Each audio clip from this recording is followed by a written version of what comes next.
sujet de la crise à la reprise.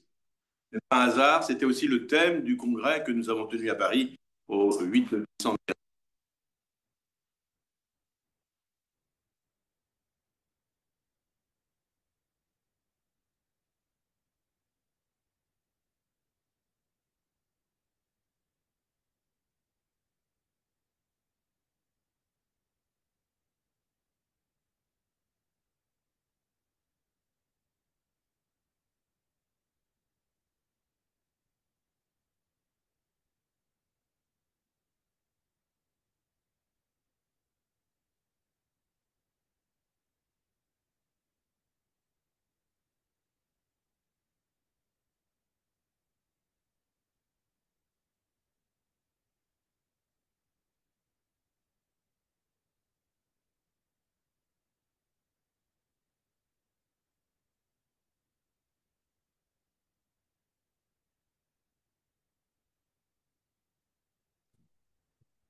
23, nous avions dit que nous allions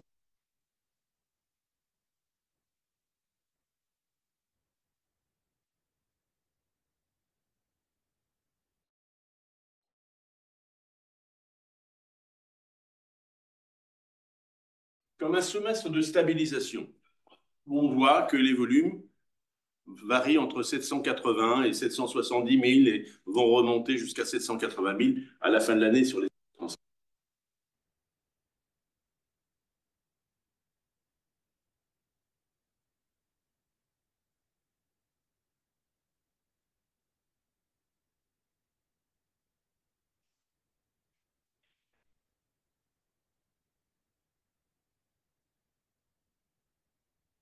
semestres. Il passé au deuxième semestre, il ne vous a pas échappé que depuis mai 2024, la Banque centrale européenne a modifié sa politique de taux et s'est orientée vers une baisse. Nous allons assister à 4 baisses successives tout au long de l'année 2024, entre le 6 juin, le 12 septembre, le 17 octobre et le 12 décembre. C'est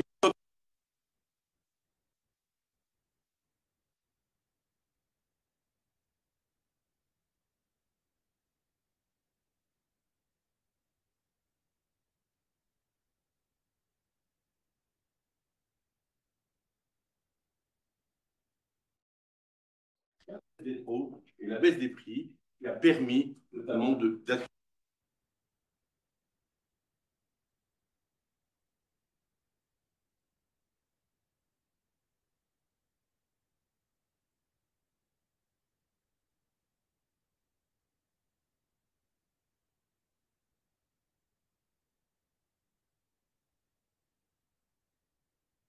2009, plus impactante.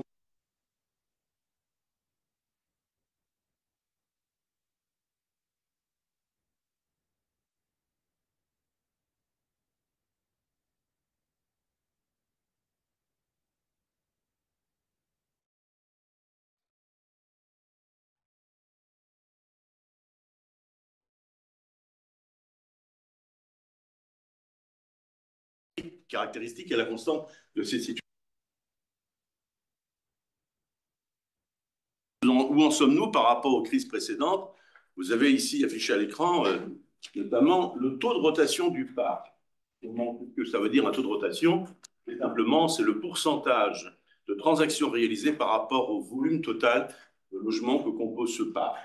Et on le voit ici, à la crise des subprimes, on était à 1,8, une vision extrêmement corrigée. La crise de l'euro ici à 2%, et ici nous sommes encore à 2% en 2024. Ce que nous pouvons dire, c'est qu'aujourd'hui, ce pic et ce creux semblent atteints, et notamment nous permet d'envisager une correction et une reprise progressive telle que nous l'avons connue. Et il est vrai que si on analyse le taux moyen de rotation depuis 2000, ici, le taux de moyen de rotation qui est à 2,5, on se situerait à 920 000, 950 000 transactions, qui semblerait l'objectif de stabilisation. Mais nous n'en sommes pas là. Et il faudra encore quelques temps, certainement, pour y parvenir. Les prix. Les prix, comme je vous le disais tout à l'heure, ont connu aussi une forte correction. Nous avions anticipé une correction des prix de 4%. Elle a été atteinte à fin juin 2024 et la fin de l'année 2024 s'annonce sur une correction beaucoup. C'est-à-dire que là aussi, on sent qu'il y a une décélération de la baisse des prix et que cette baisse des prix est modérée, se poursuit, mais semble enrayée et d'amplitude beaucoup moins forte. Tous les territoires, bien évidemment, ont été impactés et qu'il s'agisse notamment des appartements ou des maisons, avec une baisse moyenne, je dis bien moyenne, ce qui n'est pas le reflet de chaque territoire, de 0,8% sur un an. Une baisse des prix qui semble enrayée notamment par le pic de valeur et cette correction qu'on a connue et jusqu'à 2024, et une correction qui touche tous les prix. Évolution des prix, à fin juin 2024, nous étions à 3,2% de correction et à fin décembre à moins 0,8% France entière. C'est dire que cette correction, aujourd'hui, elle semble enrayée, elle est moins forte, elle se poursuit, mais elle contribue également, corrélativement à la baisse des taux, à favoriser le parcours résidentiel et le financement des acheteurs. Identiquement, comme on l'a vu sur les volumes, on découpe cette période entre deux séquences. Le premier semestre qui est la séquence de baisse des volumes et là aussi la baisse des prix. La conjugaison des deux facteurs permet d'atteindre là aussi une stabilisation dans les prix et notamment une décélération beaucoup moins impactante. Et c'est cette conjugaison des deux facteurs qui permettent d'atteindre un palier salutaire pour voir et anticiper et être sécurisé sur une embellie de ce marché.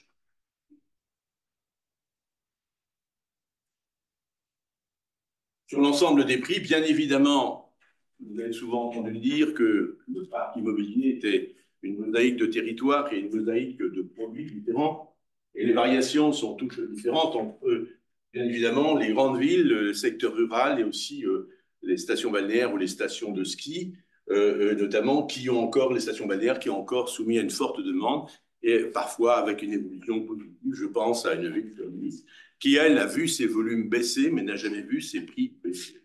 Donc voilà, c'est quelque chose qui est nouveau dans l'histoire de notre économie. Nous n'avons jamais assisté à un phénomène de ce type. Le marché du crédit. Bien évidemment, vous l'avez compris que le crédit et la baisse des taux a été le détonateur indispensable à la reprise. Sans cette baisse et ces 4 baisses successives de la BCE, nous n'aurions pas retrouvé une stabilisation des volumes et une baisse de la décélération des taux. La baisse des taux, elle était donc salutaire et la production du crédit aussi s'en est trouvée affectée et s'est redressée. Au pic, on était à 22 milliards de crédits distribués chaque mois et on atteint aujourd'hui un cap, une stabilisation à 10, 11 milliards par mois. Mais nous n'avons pas retrouvé, je dirais, la dynamique et le volume de crédit que nous pouvions avoir précédemment. Alors, les taux de crédit vont-ils poursuivre leur décrue?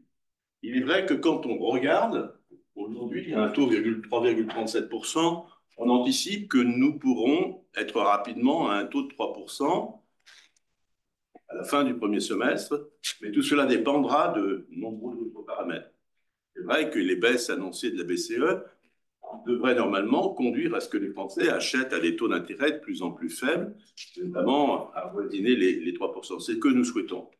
Et néanmoins, certains signes contradictoires mettent en évidence que le taux des obligations, pour la première fois dans son histoire, augmente plus vite. Les taux de la BCE baissent quand les taux des obligations baissent. Le taux des obligations garanties par l'État, c'est le recours à une ressource pour financer la dette qui risque de nous pénaliser. Et d'autant plus que la Banque de France ne rachète plus les prêts obligataires depuis le mois de décembre. Donc, tout cela risque de peser sur les taux. Et donc, aujourd'hui, quand on parle de 3%, c'est vrai que l'économie est difficile à prévoir, mais d'autres facteurs peuvent assombrir ce paysage, et notamment l'inflation outre-Atlantique qu'on peut effectivement importer et qui serait de nature à relancer de l'inflation dans notre pays et relancer les prix. Un pouvoir d'achat immobilier des Français en cours de reconstitution. C'est la courbe que vous voyez ici et qui montre à la fois cette évolution entre les taux de crédit qui sont à la baisse et notamment le pouvoir d'achat qui est en cours de reconstitution. Les taux de crédit qui sont à la baisse ici, dans cette partie-là, permettent de reconstituer un pouvoir d'achat qui figure en bleu, et c'est celui-ci qui est salutaire. Quand les taux de crédit montaient, le pouvoir d'achat, bien évidemment, des Français diminuait et était affaibli. Comment pouvons-nous analyser ce pouvoir d'achat et comment il a pu se reconstituer depuis le début de la crise? C'est ce que vous voyez ici au premier trimestre 2022.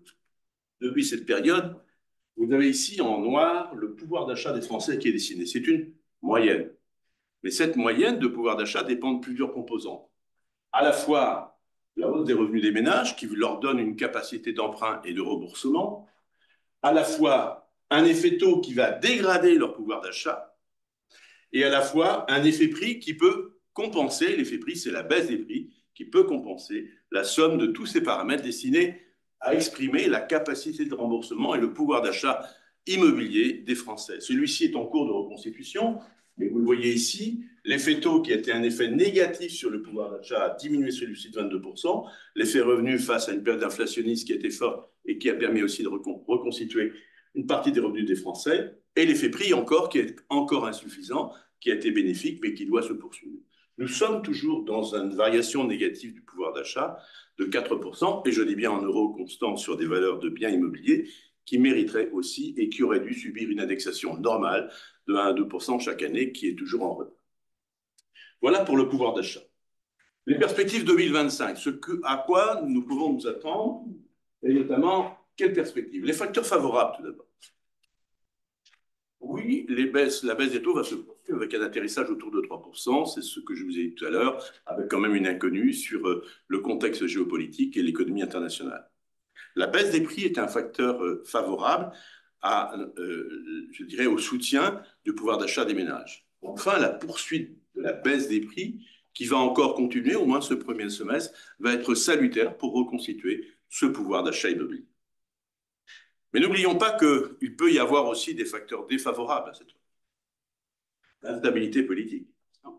4 premiers ministres en une année, 4 ministres du logement, enfin une renouvelée. On n'aura pas eu un cinquième. Une crise économique qui s'affiche sur beaucoup de secteurs, qui fragilise notre croissance, un rebond du chômage, une crise de la dette que vous connaissez tous, le recours à 340 milliards d'euros d'emprunt pour l'année 2025 et le financement de cette dette qui coûte de plus en plus cher, ne permettant plus aux États de soutenir un marché comme le logement, qui est pourtant indispensable.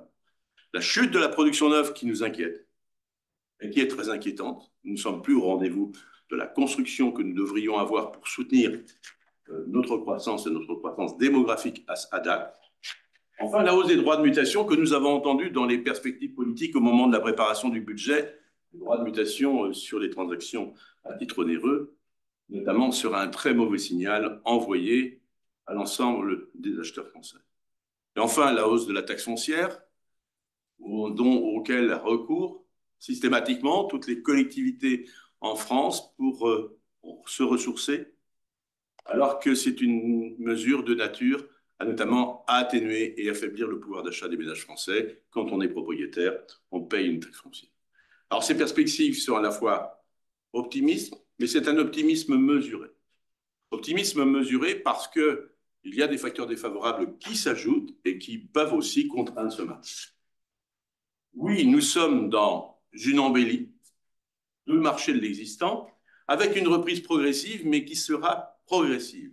Et ce n'est pas l'emballement, ce n'est pas l'euphorie.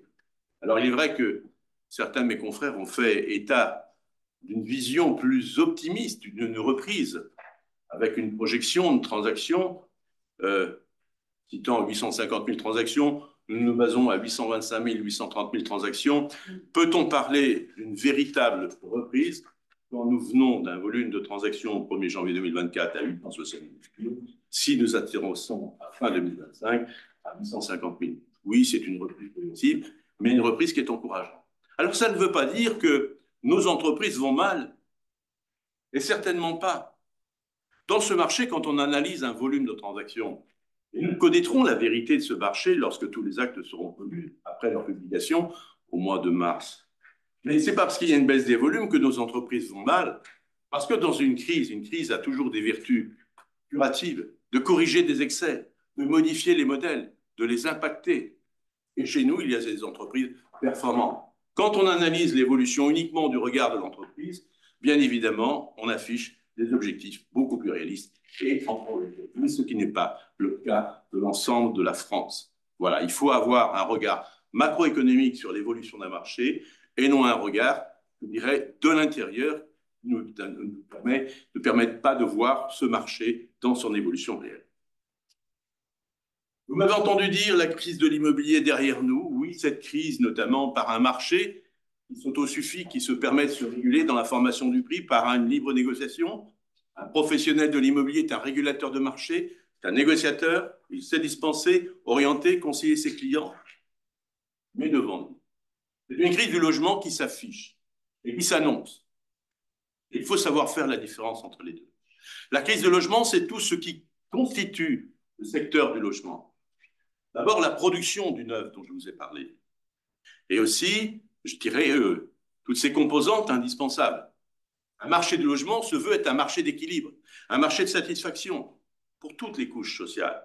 À la fois un secteur locatif social fort, à la fois un secteur locatif privé fort, une accession à la propriété. Je dirais même qu'il est du devoir, du rôle d'un État d'accompagner tous ses concitoyens face à la fourniture d'un logement. Je pense que, et nous y reviendrons tout à l'heure, les politiques successives que nous avons vues et depuis de nombreuses années ont laissé de côté, peut-être bercées et portées par des taux d'intérêt qui étaient à la baisse et qui compensaient les mesures qui n'étaient pas prises pour soutenir un logement dans sa forme structurelle, parce que, oui, il y a des facteurs de déséquilibre structurel du marché. Nous avons été dynamisés sous un impact conjoncturel porté par la baisse des taux, mais ce marché, dans sa consistance et son organisation, est en souffrance face à notre difficulté de produire du neuf, face à nos difficultés d'offrir un parc locatif à la hauteur des besoins et d'accompagner le parcours résidentiel des Français.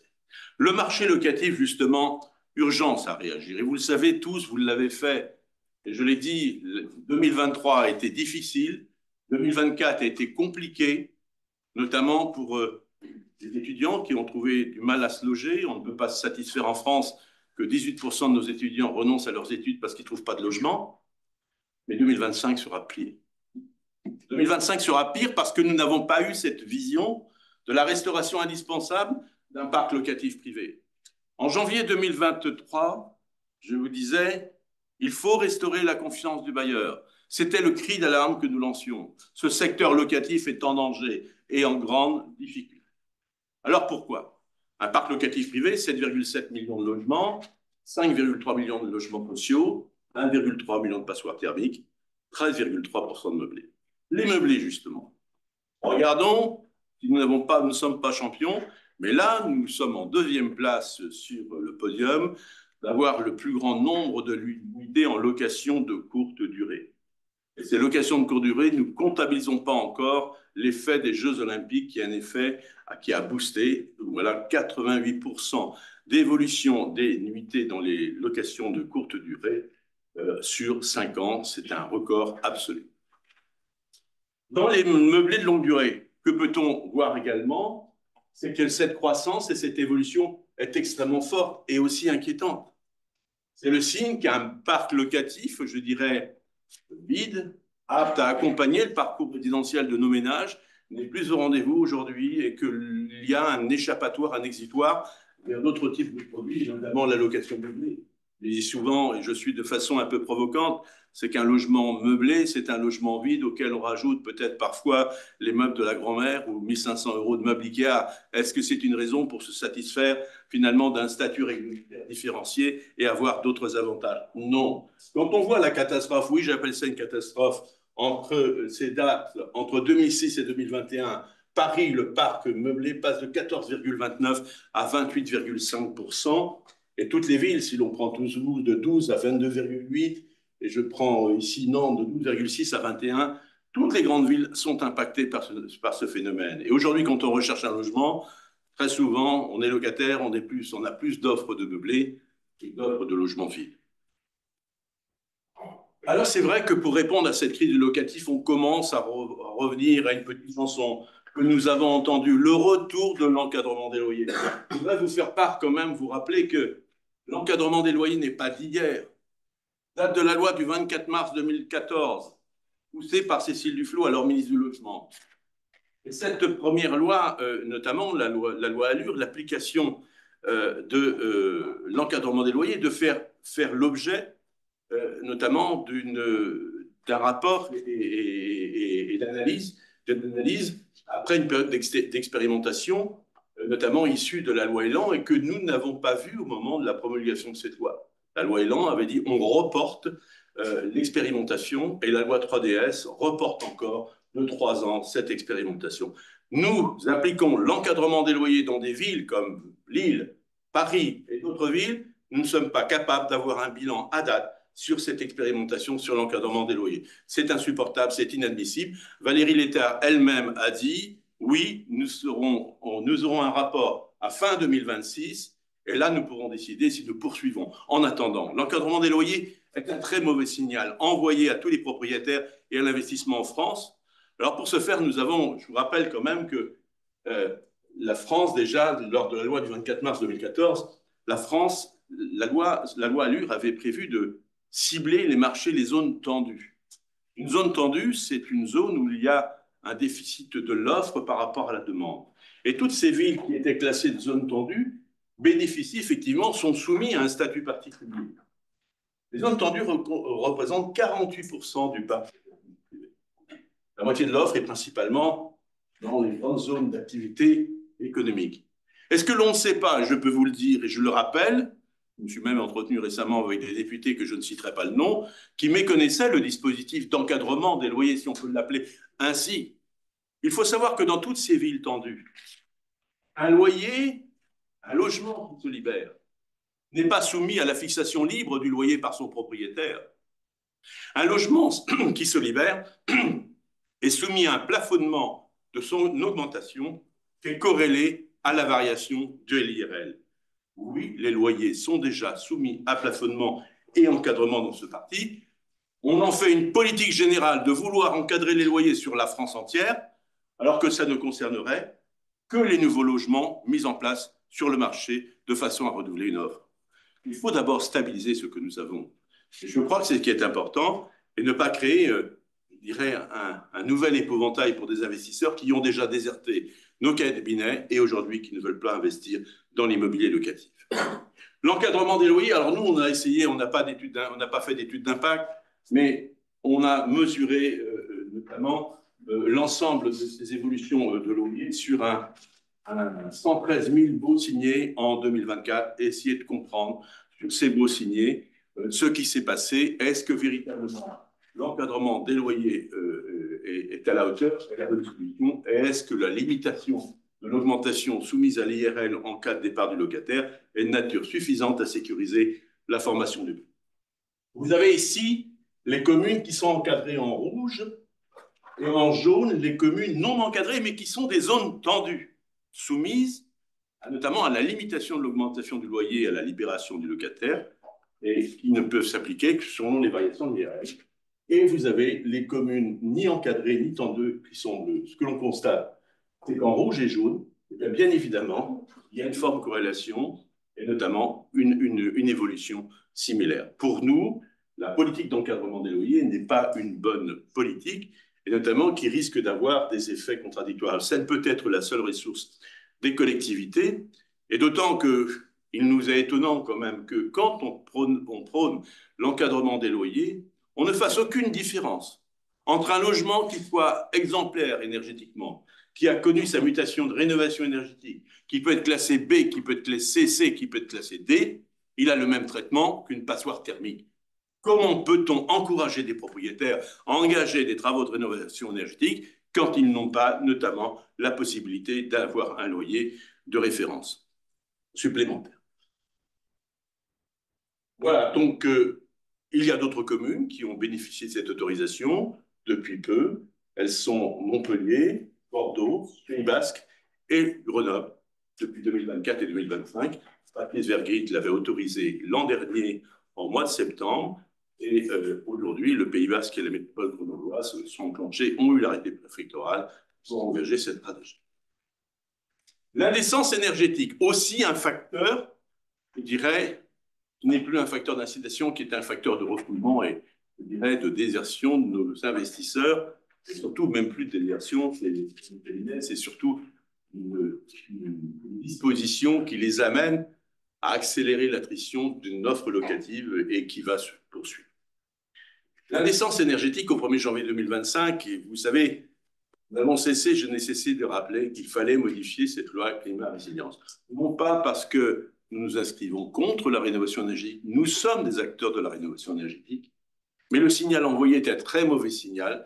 On a toujours demandé, et depuis 2 ans, que cette loi corrigée en ces termes, que l'indécence ne s'applique que pour les contrats conclus à compter du 1er janvier 2025. Aujourd'hui, en l'état actuel de la loi, tous les logements classés G, et je dis bien en l'état actuel de la loi, en attendant la loi qui sera débattue à l'Assemblée nationale le 28 janvier prochain, tous les logements classés G sont frappés d'indécence, donc susceptibles d'un recours de leurs locataires face à leurs propriétaires pour réclamer l'exécution des travaux et la suspension de toute ou partie du paiement du loyer que pourra accorder le juge judiciaire. Mais il y a un effort de rénovation qui est important. Il faut comprendre que l'effort de rénovation doit peser sur tous et notamment est un exercice compliqué, à la fois dans les copropriétés, moins dans les monopropriétés qui relèvent de la décision que d'un seul propriétaire. Mais il ne vous a pas échappé, et c'est tout notre étonnement, quand on demande aux syndics de copropriété de France de s'engager sur la rénovation énergétique, la loi sur la régulation des locations et des meublés touristiques récemment a introduit une disposition extraordinaire, et là qui va à contresens de l'effet politique recherché, en accordant à tous les logements qui figurent sur les plateformes Airbnb jusqu'à la date de promulgation de la loi, d'avoir un différé d'exécution des travaux de rénovation énergétique jusqu'en 2034. C'est inadmissible. Ce n'est pas possible. On ne peut pas, nous, dans une copropriété, avoir un pouvoir de conviction auprès de propriétaires qui sont frappés d'indécence, qui parfois sont minoritaires dans le processus des décisions, quand un propriétaire occupant de son logement à titre principal n'est pas concerné par la disposition, et on a accompagné ici un nouveau propriétaire qui lui loue dans le cadre d'une plateforme Airbnb et qui est dispensé de travaux de rénovation. Comment entraîner et amener une décision d'engagement de travaux à ces conditions? Exercice compliqué, et il est vrai que nous nous battrons pour que cette disposition puisse être aussi amendée ou modifiée. Enfin, la rénovation des logements G et F, parce qu'on parle du parc locatif. Oui, ce parc locatif est en danger.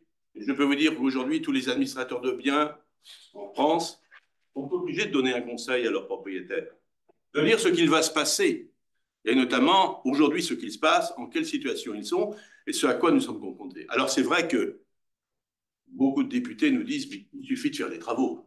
Il n'y a qu'à Faucon. Oui, bien sûr, il suffit de faire des travaux.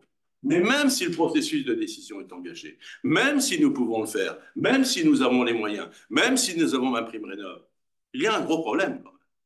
C'est notamment la main-d'œuvre et les bras pour réaliser et atteindre cet objectif.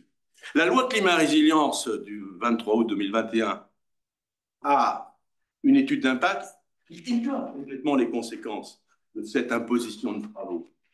Jamais ces travaux n'ont été chiffrés. Nous demandons qu'ils soient chiffrés. On a fait uniquement une approche. 567 000 logements à rénover, réservation d'un logement, c'est 40 000 euros. Et nous ne sommes pas dans une évaluation exorbitante. Je rappelle que le rapport Sichel avait évalué les travaux de rénovation d'un logement, que ce soit en monopropriété, copropriété, en moyenne, à 37 000 euros. Vous avez des maisons qui nécessitent 120, 150 000 euros de travaux. Vous prenez les conséquences, vous peut avoir donc une moyenne à 40 000. Et nous, on a fait une approche, notamment sur les 577 logements classés G, en considérant que de prendre à la fois les logements en copropriété et en monopropriété. Mais quand on prend le logement en copropriété, on nous objecte que ça ne concerne que les propriétaires qui louent. Mais non, en copropriété, la décision, elle est pour tous. Elle engage tous les propriétaires dans cet ensemble en copropriété. Et ce sont tous les copropriétaires qui portent ces travaux. Ces travaux, rien que pour les travaux G, sont estimés en copropriété à 29,2 milliards. Et c'est une version minimaliste, je le dis bien. 13,5 milliards en monopropriété, 43 milliards d'euros à réaliser pour rénover les seuls logements G. Et si on ajoute effectivement les logements F, notamment parce que les logements F, on va en parler, c'est 56 milliards d'euros. Et je vous rappelle que l'échéance des logements F, c'est dans moins de 3 ans maintenant. Le compte à rebours est engagé. Alors, dans cet intervalle, il est vrai qu'on pourrait se dire, mais qu'est-ce que ça représente, 43 milliards d'euros? Je donne souvent ce chiffre. Le chiffre d'affaires du bâtiment entretien, rénovation, extension 2023, 53 milliards d'euros. Il faudrait utiliser une bonne partie, notamment des entreprises affectées à l'entretien, à la rénovation, à l'extension, pour pouvoir faire ce travail. Je vous le dis, quand nous appelons une entreprise à faire le travail, une isolation thermique par l'extérieur, c'est 18 mois de réalisation. Les travaux de couverture, c'est sensiblement le même délai. Oui, nous sommes en difficulté aussi de trouver les bras pour réaliser ces travaux. Je ne vous le cache pas, je ne peux laisser de côté non plus le dossier des entreprises qualifiées RGE, indispensables à pouvoir rendre éligible un propriétaire à MaPrimeRénov' qui n'a pas bougé et qui n'a pas notamment évolué. C'est tout simplement impensable quand on sait que seulement 10% des entreprises ont la qualification RGE. Comprenez que faire importer des décisions de travaux de rénovation énergétique dans les copropriétés, eh bien, je pense que c'est extrêmement compliqué. D'ailleurs, je pense qu'à un moment ou à un autre, on va vous inviter tous à une assemblée générale de copropriété, vous mesurerez un petit peu le climat et quel est le travail d'un syndic de copropriété dans cette période particulière. L'indécence énergétique, oui, il y a un projet de loi, la loi Marchiv-Kitchani, qui sera débattue à l'Assemblée nationale le 28 janvier 2025, avec un assouplissement très léger, et notamment très léger. C'est vrai que quand nous avons demandé que l'indécence énergétique ne s'applique que pour les contrats conclus à compter du 1er janvier 2025, mais c'est tout simplement la logique. Foutons la paix des propriétaires qui sont en paix avec leurs locataires depuis plus de 10 ans, mais qui, par l'effet de la tacite reconduction, vont exposer le propriétaire à prendre une décision de travaux ou de lui donner congé tout simplement parce que le propriétaire ne pourra pas y parvenir. On demande qu'un propriétaire qui soit mis en face de ses obligations ne soit responsable d'une situation qu'à la condition qu'il ait souscrit. Quand vous avez un propriétaire qui a souscrit un bail il y a 10 ans, le DPE dans sa version actuelle n'existait pas, les obligations de rénovation énergétique n'existaient pas, l'indécence liée au contrat de location n'existait pas. On demande simplement que les Français qui décident de contracter une location d'un appartement G au 1er janvier 2025 soient conscients de leurs obligations et des conséquences, mais non pas ceux qui ont conclu antérieurement. Et notamment, laissons les choses s'opérer. Et je crois qu'il faut plus de l'accompagnement que de la sanction et plus d'incitation. Alors cette PPL, elle va, certes, il y a un volet copropriété, on aura le temps, puisque dans tous les cas, des amendements ont été déposés. Elle donne un assouplissement sur les copropriétés dans le sens où elle permet notamment à dispenser de l'indécence, à suspendre l'indécence chez un propriétaire quand un syndicat de copropriétaires a confié une mission de maîtrise d'œuvre notamment à un homme de l'art pour exécuter les travaux de rénovation dans un délai raisonnable. Il nous reste à savoir ce que sera ce délai raisonnable. Je crois que le droit ne le fixe pas. Nous reviendrons sur ce sujet.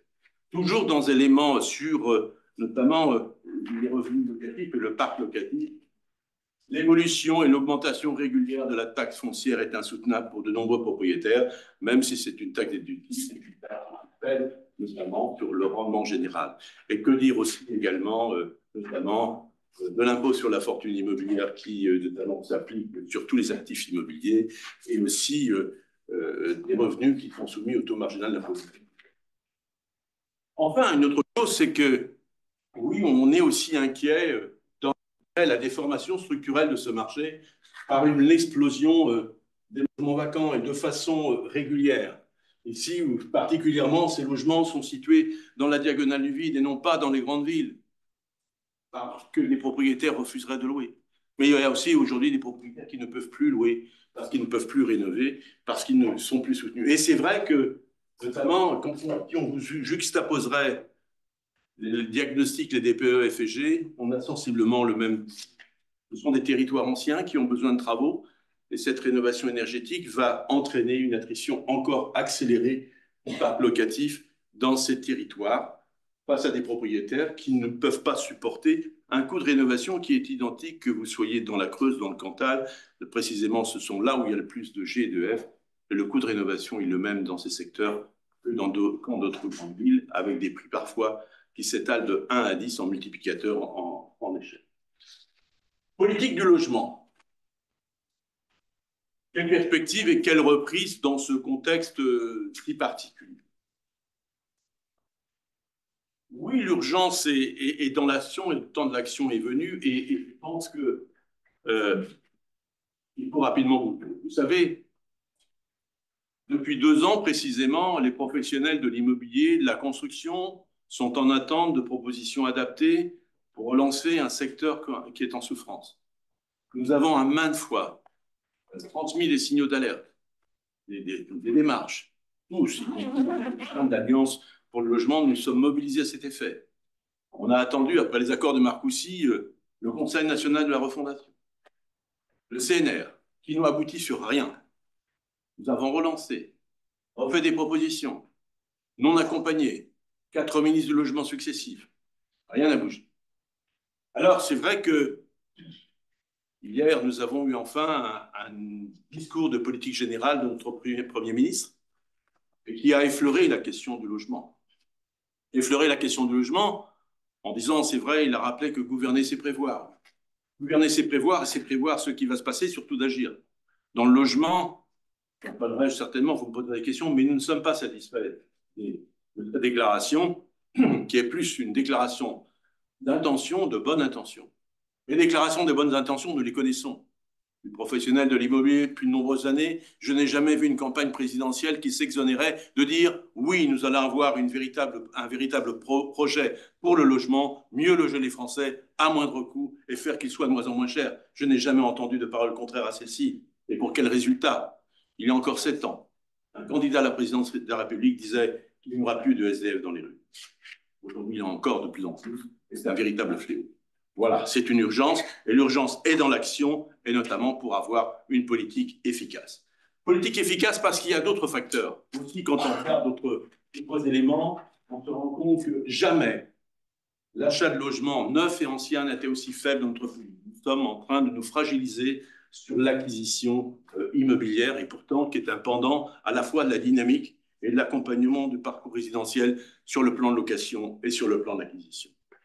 La part des acquéreurs, et nous l'avons dit également, il y a une paupérisation de l'accession à la propriété. Les jeunes ménages représentent une part de plus en plus faible et qui ne cesse de diminuer au fur et à mesure des années. Il est de plus en plus difficile de devenir propriétaire. Il faut restaurer une accession à la propriété pour les primo-accédants et permettre aux Français de se projeter. Et enfin, chose qui est incroyable, impensable, c'est que la part du logement dans la consommation des ménages ne cesse d'augmenter. Elle n'est pas maîtrisée.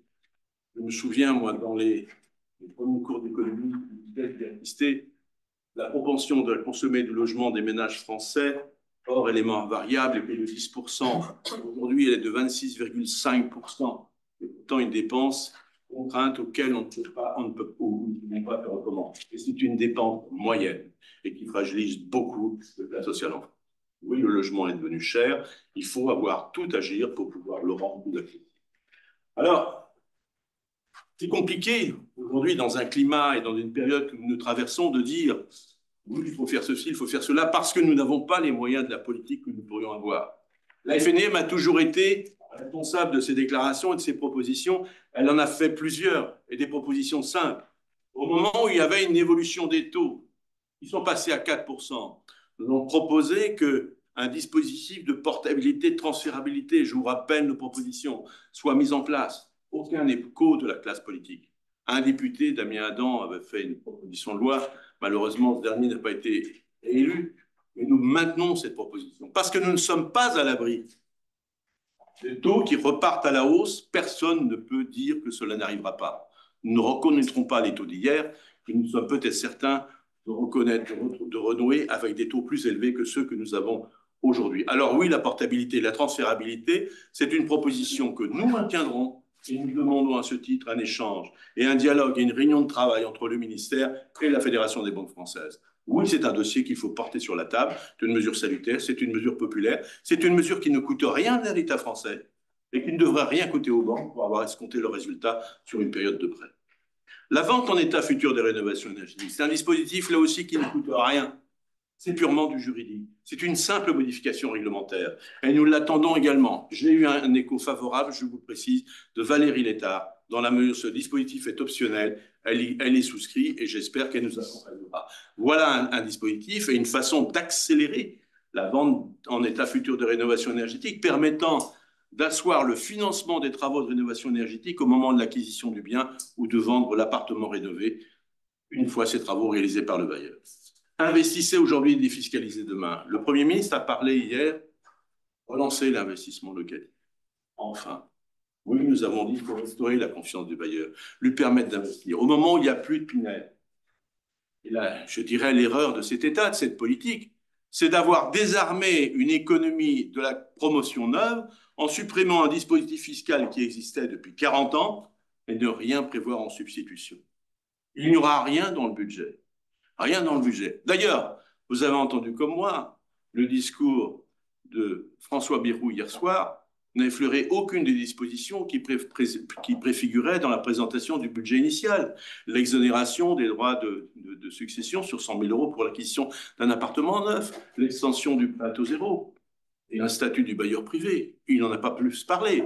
Statut du bailleur privé ou notamment régime fiscal. Nous avons fait une proposition qui n'est pas non plus entendu ni même débattu. Investissez aujourd'hui, défiscalisez demain, permettre, au moment où les recettes de la France sont exsangues, de permettre à un Français d'acheter un appartement dans l'ancien, dans le neuf, destiné à la location, de le détenir pendant 10 ans, et au bout de 10 ans de détention, d'être exonéré d'impôt sur ses revenus locatifs, permettant à un Français de se projeter quand il a 55 ans, à l'âge de la retraite. J'ai 10 ans d'effort d'épargne et dit après 10 ans de revenus améliorés lorsque je prends ma retraite après 10 ans d'efforts d'épargne. Et aussi, on porte cette exonération à 15 ans en cas d'investissement dans le neuf et en cas de travaux de rénovation énergétique, qui serait un merveilleux support et un effet de levier pour accompagner cette dynamique et ce mouvement qui doit être d'ensemble pour faire de la rénovation énergétique par de l'incitation et non pas de la sanction. Voilà la vision. Enfin, une autre proposition. Restauration de l'APL accession. Oui, nous ne touchons pas au budget de la France. Nous ne touchons pas aux recettes logement. Mais lorsqu'il y a une paupérisation de l'accession à la propriété, lorsqu'il y a des ménages qui souhaiteraient devenir propriétaires, et les jeunes plus particulièrement, l'APL qui est distribuée, l'aide personnalisée au logement, nous proposons de renouer avec ce qu'elle était auparavant aussi, ne pas être fléchée uniquement dans une aide qui est distribuée et donnée à un bailleur social, notamment dans le parc HLM, mais faire comme elle était donnée par le passé, directement distribuée, notamment à son bénéficiaire qui peut être l'accédant à la propriété. C'est un dispositif qui était issu de la réforme du financement de Raymond Barre de 1976, qui a longtemps prévalu dans ce pays et qui a bien fonctionné, qui était un merveilleux levier du parcours de l'accession à la propriété chez les plus faibles, permettre la redistribution aux plus faibles, et notamment aux locataires qui deviennent propriétaires, qui touche directement cette APL qui vient en diminution de ses mensualités de remboursement. C'est quelque chose qui n'affecterait pas le budget de l'État. On ne touche pas à l'APL, on touche simplement à une, je dirais, déviation et une affectation différente de celle du versement à un bailleur social directement via un propriétaire à titre individuel. Rappel de nos propositions et nos demandes.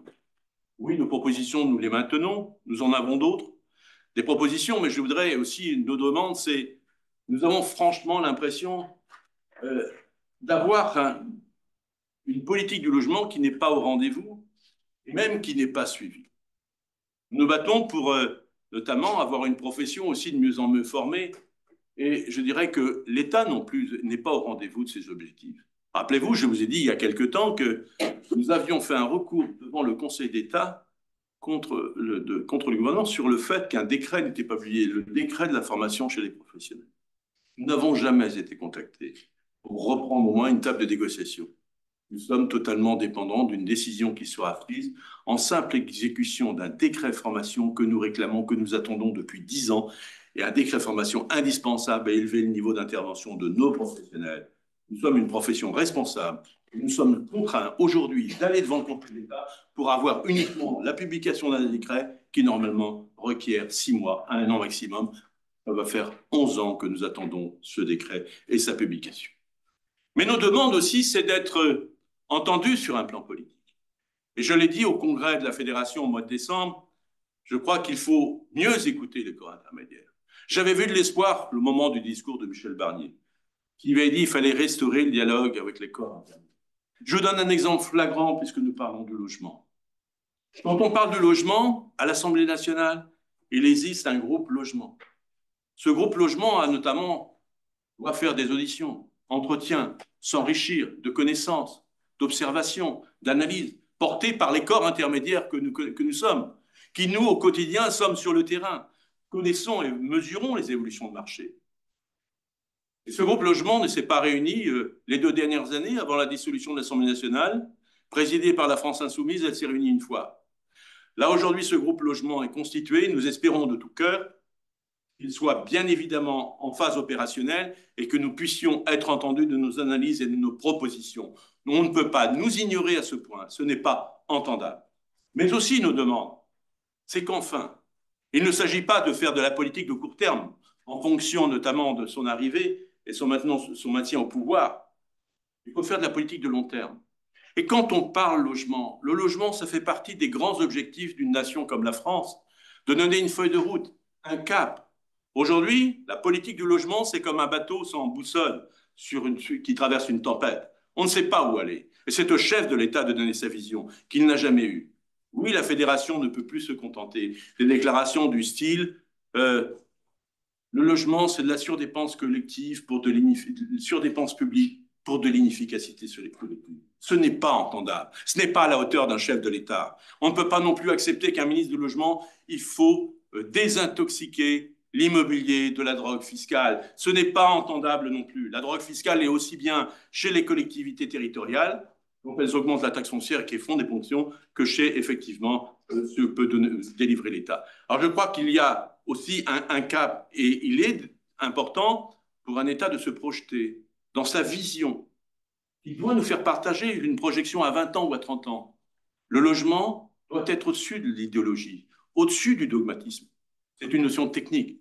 Ce n'est pas une notion, je dirais, repose sur une politique ou un dogmatisme. Au contraire, la politique du logement doit s'inscrire dans le long terme. Nous sommes tout à fait capables, de 20 ans à 20 ans ou à 30 ans, de fixer un cap.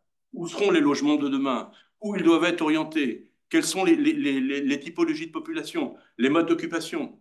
L'intervention de l'État dans le financement? Regardez aujourd'hui, nous venons d'avoir les effets d'un recensement où l'excédent des naissances sur les décès s'amenuise.